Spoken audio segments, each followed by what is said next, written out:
Hi, it's the Silly Moustache again, and this is part 2 of my romance with Collings guitars.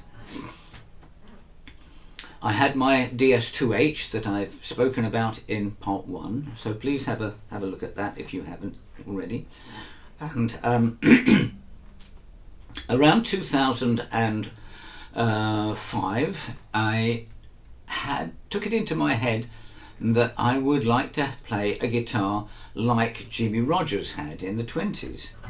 And he played a number of guitars, but he settled finally on a custom-made Martin 000 45, I think. I wasn't worried about the bling of the 45, but I did have the chance to have a look at a Martin 000 28 VS or something like that in a shop, and I thought it was very, very good. And yes, I would like one like that. But I wonder if Collings made one. Oh yes, they did. And I saw a couple come up for sale on eBay, but I wasn't sharp enough on eBay to grab them. And then I saw this one for sale, used in a shop about 60 miles away.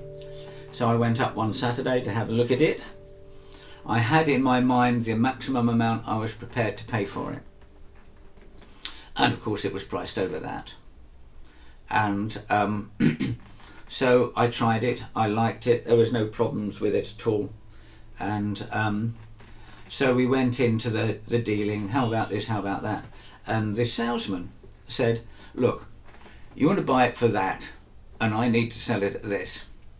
And let's just say this amount, which was considerably less than I was prepared to pay. And so I said yes straight away, and it came home with me. And this is my 2003 build Collings 000 which is my favourite for teaching, and has served me very, very well, and is possibly one of my favourite guitars. It's probably my favourite guitar.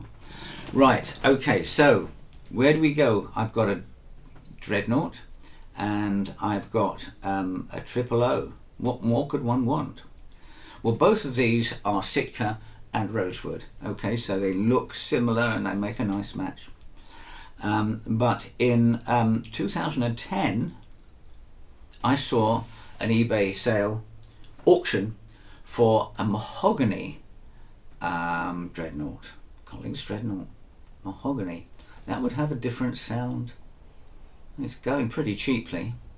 Well, that's just the initial starting price.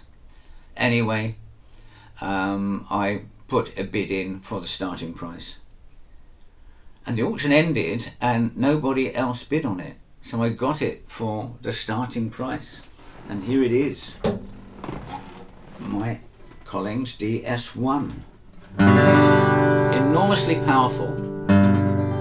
Loved the very, very plain, the darkened Sitka spruce on it. Loved that, it's a D18 type trim.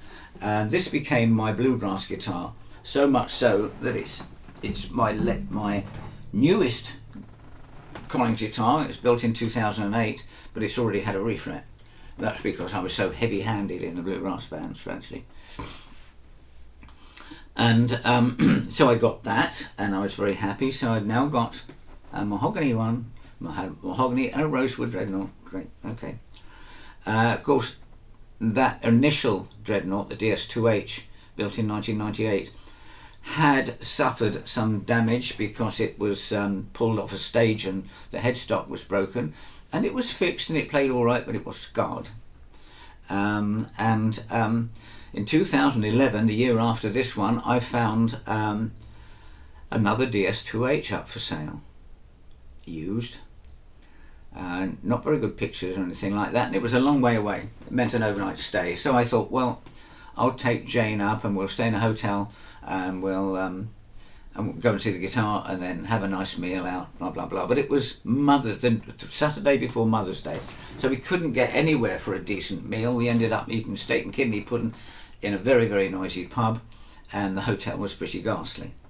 And the guitar which I bought had a pretty high action but needed quite a lot of work.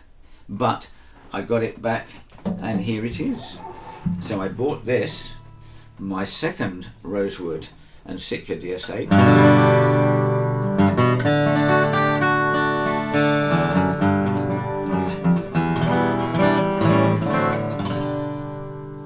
In 2011. So this is part 2 finished, right? So I've now got a DS2H, another DS2H, a DS1 and a 0002H. That's enough for anybody to be pleased with, isn't it? Hang on, part 3 follows shortly.